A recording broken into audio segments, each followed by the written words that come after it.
क्या कोई ऐसा शहर जो चारों तरफ से जमीन से घिरा हो पूरे देश की व्यापार की किस्मत बदल सकता है? आज हम नागपुर के उसी ग्रैंड प्लान को समझने वाले हैं जो इसे सिर्फ एक शहर नहीं बल्कि भारत का नया लॉजिस्टिक्स किंग बनाने की तैयारी में है। चलिए इस पूरे प्लान को जरा गहराई से समझते हैं। तो पहला सवाल तो यही उठता है कि आखिर क्यों भारत के बिल्कुल सेंटर में बसे एक शहर को समुद्र से जोड़ने के लिए हजारों करोड़ रुपए खर्च करके एक्सप्रेसवे का इतना बड़ा जाल बिछाया जा रहा है? इसका जवाब पता है कहाँ है? कंक्रीट और स्टील में नहीं, बल्कि इंडिया के इकोनॉमिक मैप में। देखिए, इसे ऐसे समझिए, भारत में मोटे तौर पर दो तरह के राज्य हैं। एक तरफ है गुजरात और महाराष्ट्र जैसे तटीय राज्य जिनके पास बंदरगाह है, मतलब दुनिया से व्यापार का सीधा रास्ता, और दूसरी तरफ है मध्य प्रदेश या छत्तीसगढ़ जैसे लैंडलॉक्ड राज्य जिन्हें अपना सामान बंदरगाहों तक पहुंचाने में ही बहुत ज्यादा वक्त और पैसा लग जाता है। लेकिन जरा सोचिए, क्या हो अगर हम इस दूरी को ही खत्म कर दें? अगर हम एक लैंडलॉक्ड शहर को समुद्र तक एक सुपर हाईवे दे दें, और बस यहीं से नागपुर की कहानी शुरू होती है। भारत के बिल्कुल बीच में होना ये इसकी सबसे बड़ी चुनौती भी है और सबसे बड़ा मौका भी। चुनौती है समुद्र से दूरी और मौका है पूरे देश के लिए एक सेंट्रल हब बन जाने का। तो इस बहुत बड़ी चुनौती का पहला जवाब है नागपुर मुंबई समृद्धि महामार्ग। लेकिन बात यही खत्म नहीं होती। इस एक्सप्रेसवे को मुंबई से भी आगे ले जाकर सीधे एक ऐसे फ्यूचर पोर्ट से जोड़ा जा रहा है जो इंडिया के समुद्री व्यापार की पूरी तस्वीर ही बदल कर रख देगा। और यहीं पर कहानी में एक बहुत बड़ा ट्विस्ट आता है। ये कनेक्शन नागपुर को सिर्फ किसी पोर्ट से नहीं बल्कि एक मेगा पोर्ट से जोड़ने वाला है जिसका नाम है वधावन पोर्ट। और ये प्रोजेक्ट अपने आप में ही एक बहुत बड़ी कहानी है। तो आखिर ये वधावन पोर्ट है क्या? ये भारत का अब तक का सबसे बड़ा और सबसे मॉडर्न डीप ड्राफ्ट बंदरगाह बनने जा रहा है। अब डीप ड्राफ्ट का मतलब है कि ये बहुत गहरा होगा, इतना गहरा कि दुनिया के जो सबसे बड़े विशालकाय जहाज है वो भी यहाँ आराम से आ सकेंगे।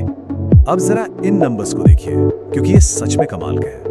20 मीटर का ड्राफ्ट, इसका मतलब है कि दुनिया के सबसे बड़े जहाज जो आज इंडिया के कई पोर्ट्स पर आ ही नहीं सकते, वो यहाँ आसानी से डॉक कर पाएंगे। और सबसे बड़ी बात, जिस दिन ये पोर्ट शुरू होगा उसी दिन से ये दुनिया के टॉप 10 पोर्ट्स में शामिल हो जाएगा।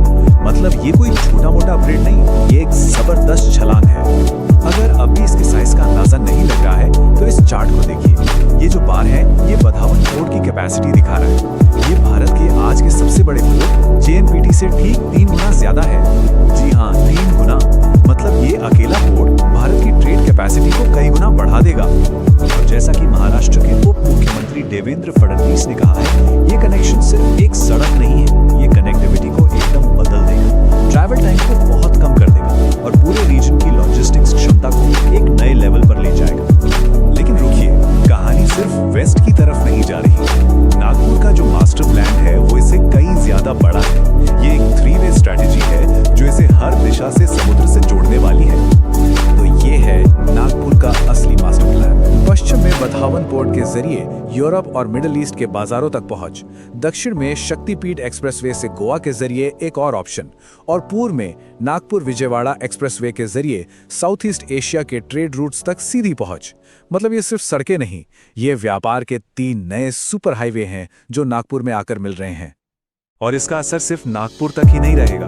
सोचकर देखिए, विदर्भ का कोई किसान अपने संतरे सीधे यूरोप भेज पा रहा है, या कोई छोटी फैक्ट्री अपना सामान बिना किसी रुकावट के वियतनाम एक्सपोर्ट कर पा रही है। ये कनेक्टिविटी पूरे विदर्भ रीजन की आर्थिक तस्वीर बदलने का दम रखती है। तो अभी तक हमने जमीन और समुद्र की बात की, लेकिन इस प्लान का एक तीसरा और शायद उतना ही जरूरी हिस्सा भी है, और वो है आसमान। जी हाँ, जमीन और समुद्र के बाद अब बात आसमान की। केंद्रीय मंत्री नितिन गडकरी का एक और बहुत बड़ा सपना है नागपुर को सिंगापुर या दुबई की तरह एक इंटरनेशनल एयर कार्गो हब बनाना। सोचिए, बैंकॉक से फ्रैंकफर्ट जाने वाला कोई कार्गो प्लेन नागपुर में रिफ्यूलिंग के लिए उतर रहा है। ये प्लान भारत को ग्लोबल एयर ट्रेड के सेंटर में ला सकता है, और इस सपने को सच करने का पोटेंशियल पहले से ही मौजूद है। क्या आपको पता है कि हर रोज करीब 550 इंटरनेशनल फ्लाइट्स नागपुर के ठीक ऊपर से गुजरती हैं बिना रुके? ये एक तरह से सोने की खान है जिस पर हम बैठे हैं और अब तक इसका इस्तेमाल नहीं हुआ है। तो इसका फायदा क्या होगा? अरे, इसका गणित बहुत सीधा है। अगर एक प्लेन को सिंगापुर से लंदन तक लंबा उड़ना है तो उसे बहुत सारा फ्यूल लेना पड़ता है, जिससे वो कार्गो यानी सामान कम ले जा पाता है। लेकिन अगर वो नागपुर में रुककर रिफ्यूल कर ले तो वो कम फ्यूल के साथ उड़ सकता है और उसकी जगह ज्यादा माल ले जा सकता है। मतलब एयरलाइंस के लिए ज्यादा प्रॉफिट और बिजनेस के लिए कम लागत। तो जब हम इन सभी योजनाओं को सड़क, समुद्र और हवा, इन सबको एक साथ जोड़कर देखते हैं तो एक बहुत बड़ी और एकदम साफ तस्वीर उभर कर सामने आती है। और ये तस्वीर है भविष्य के नागपुर की, भारत की नई लॉजिस्टिक्स कैपिटल। सड़क, समुद्र और हवा, ये जो 3 डायमेंशनल कनेक्टिविटी है, ये नागपुर को एक ऐसा यूनिक स्ट्रेटेजिक फायदा देगी जो देश के शायद ही किसी और शहर के पास है। और आखिर में इन सब का मतलब क्या है? मतलब है बिजनेस के लिए सामान भेजना सस्ता होगा, जिसका असर शायद हमारी खरीदी जाने वाली चीजों की कीमतों पर भी बढ़े। इसका मतलब है विदर्भ जैसे इलाकों में हजारों नई नौकरियां। और इसका मतलब है कि भारत का दिल, जो अब तक दुनिया से थोड़ा कटा हुआ था, अब सीधे ग्लोबल ट्रेड की मेन लाइनों से जुड़ जाएगा। तो अंत में ये एक बड़ा सवाल है, इन सभी मेगा प्रोजेक्ट्स के साथ जो जमीन, समुद्र और आसमान को एक साथ जोड़ रहे हैं, क्या हम नागपुर को भविष्य में भारत की अर्थव्यवस्था का नया सेंटर बनते हुए देखेंगे? इसका जवाब तो खैर आने वाला वक्त ही देगा।